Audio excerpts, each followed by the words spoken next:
Oke, baik. Selamat pagi, Pak Lincin.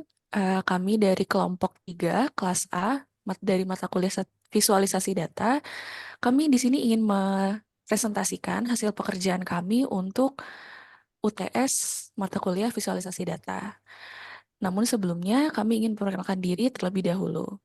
Perkenalkan saya Dominiki dengan NPM 61621011104.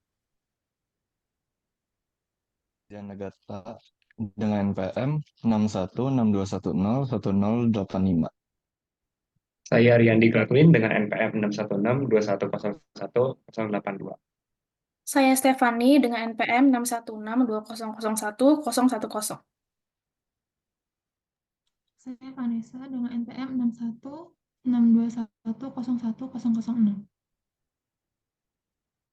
Ya, sebelumnya kami ingin memberitahu bahwa tujuan dari proyek kami ini adalah untuk menentukan film tersukses sepanjang masa.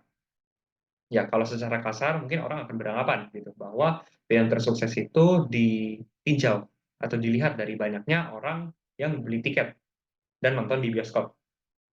Ada juga yang beranggapan bahwa film tersukses itu dilihat dari seberapa besar pendapatan film tersebut.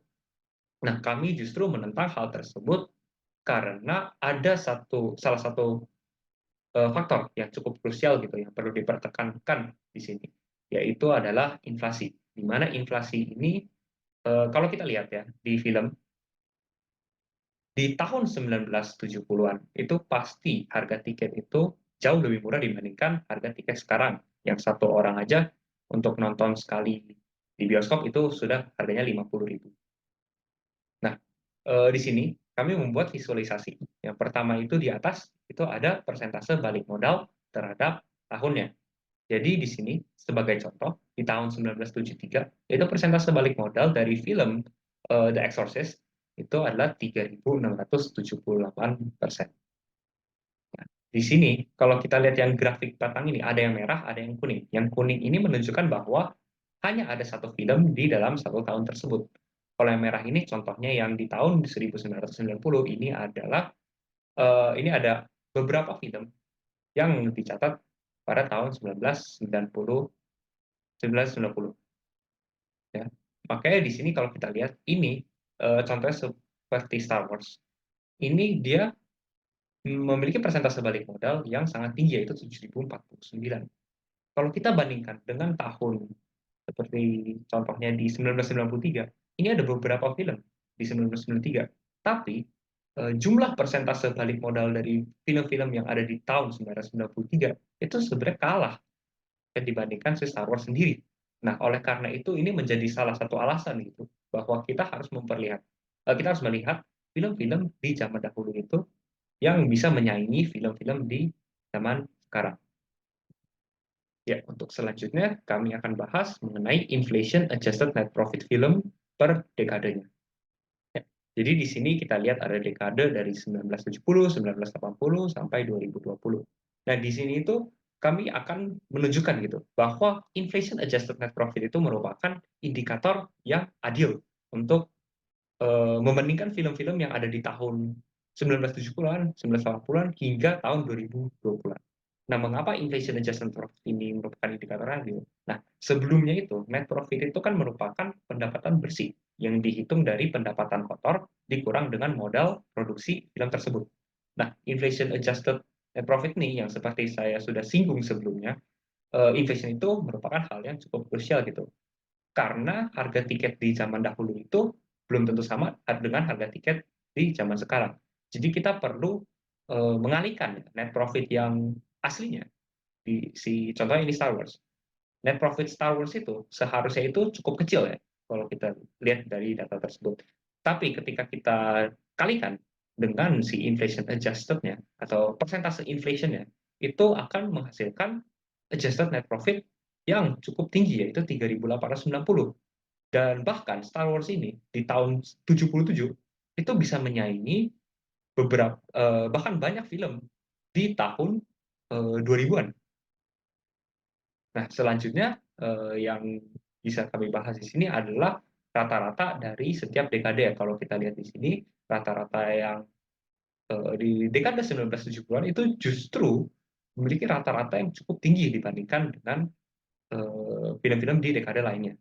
Dan yang paling parah itu di tahun 2020, rata-ratanya itu hanya ada di 567 juta dolar saja. Karena inflation adjusted net profit ini kami anggap merupakan indikator yang cukup adil bagi seluruh film, oleh karena itu kami akan menggunakan 10 inflation adjusted net profit tertinggi dari film-film yang ada di dataset kami. Ya, mungkin untuk gambaran saja, kita akan lihat di sheet 8, yaitu nilai kesimpulan dari 10 film dengan net adjusted profit tertinggi. Nah, ini kalau kita lihat di kesimpulannya, sebenarnya kita akan membuat peringkat dari setiap kriteria-kriteria dari sheet 3 sampai sheet 7, itu memiliki banyak kriteria dan kita akan menjumlahkan peringkat-peringkat tersebut untuk menjadi indikator film tersukses sepanjang masa. Dengan jumlah peringkat yang terkecil itu merupakan film tersukses sepanjang masa.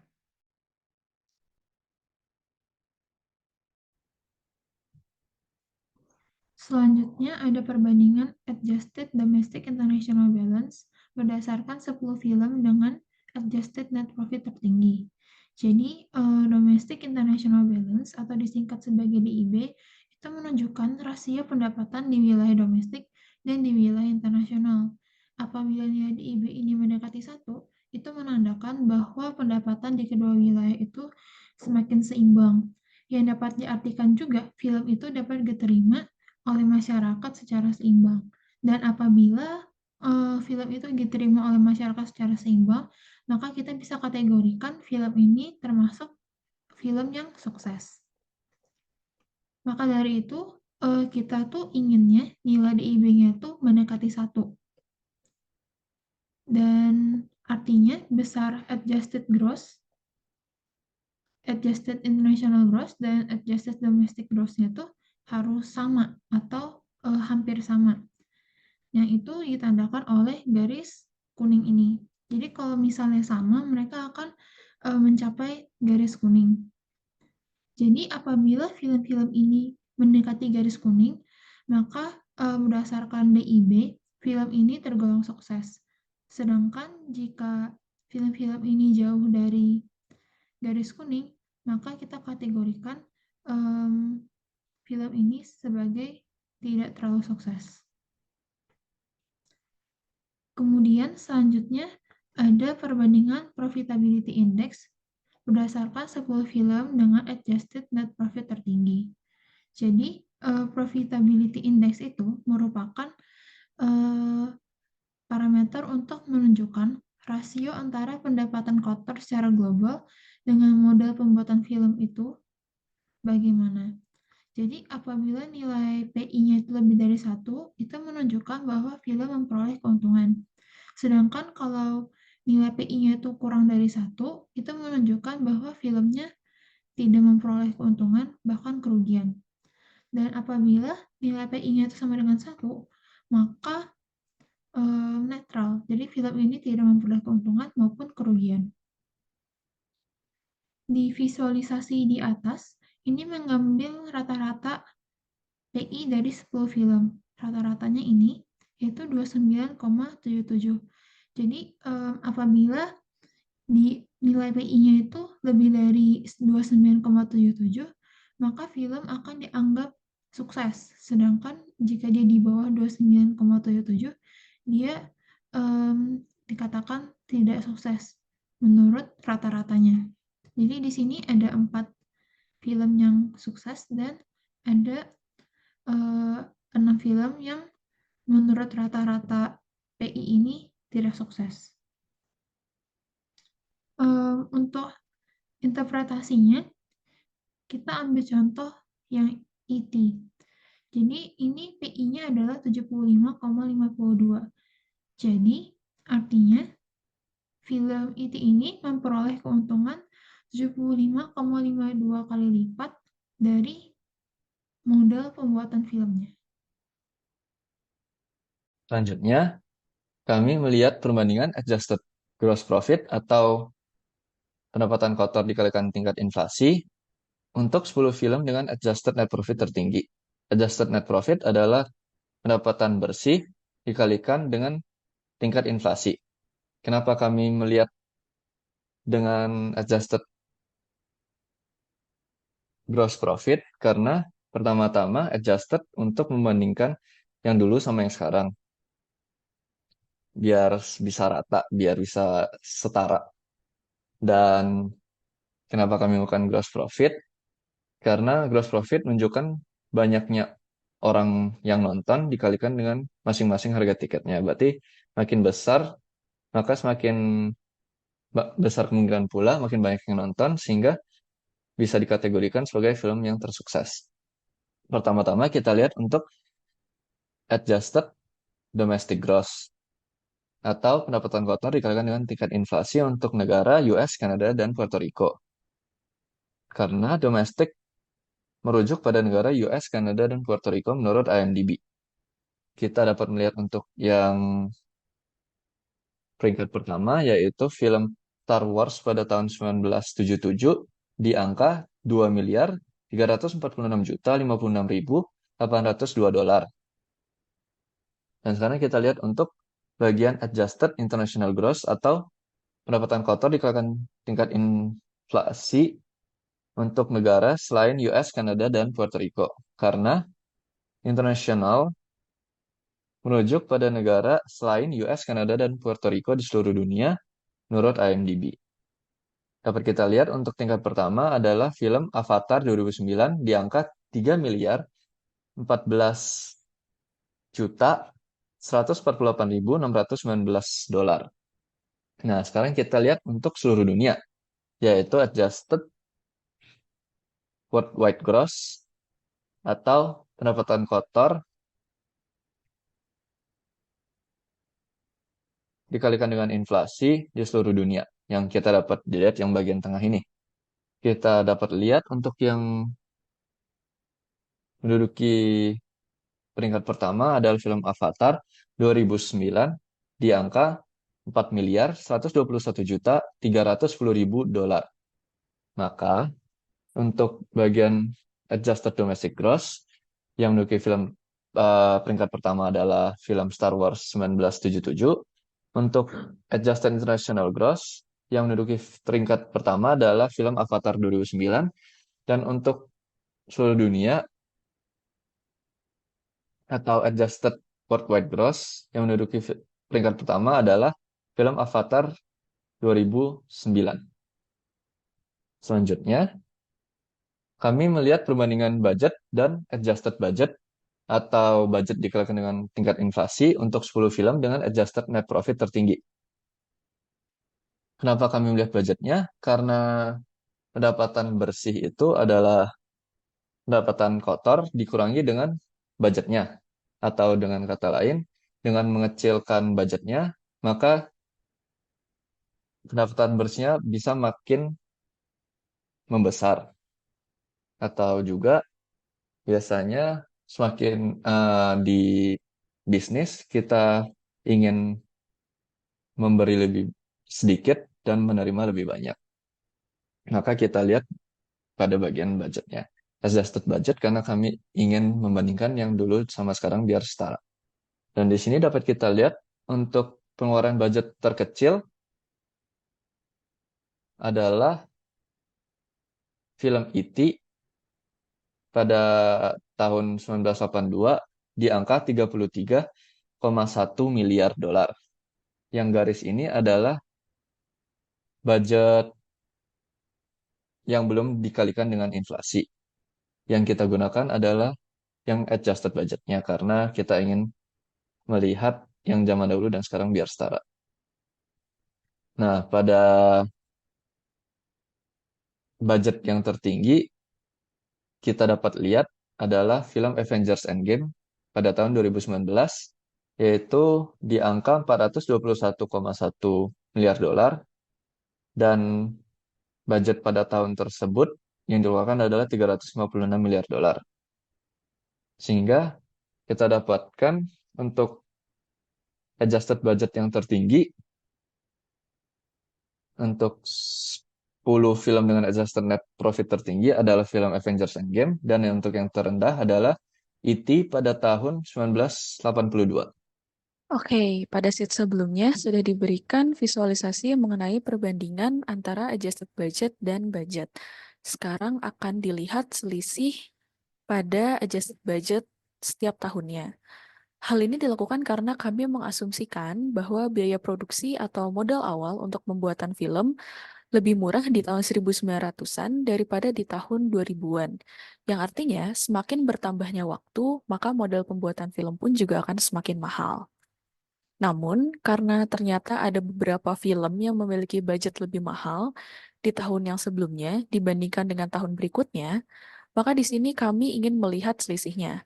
Karena dengan melihat selisihnya dari setiap tahun dengan kandidat 10 film yang sudah ditetapkan sebelumnya, maka film yang memiliki selisih kecil atau bahkan negatif, film tersebut dapat dikategorikan sebagai film yang sukses, dikarenakan film tersebut hanya memerlukan modal yang relatif kecil untuk masuk ke dalam peringkat 10 teratas berdasarkan pendapatan bersih. Dan di sini bisa dilihat film yang memiliki selisih terkecil adalah film Avatar di tahun 2009.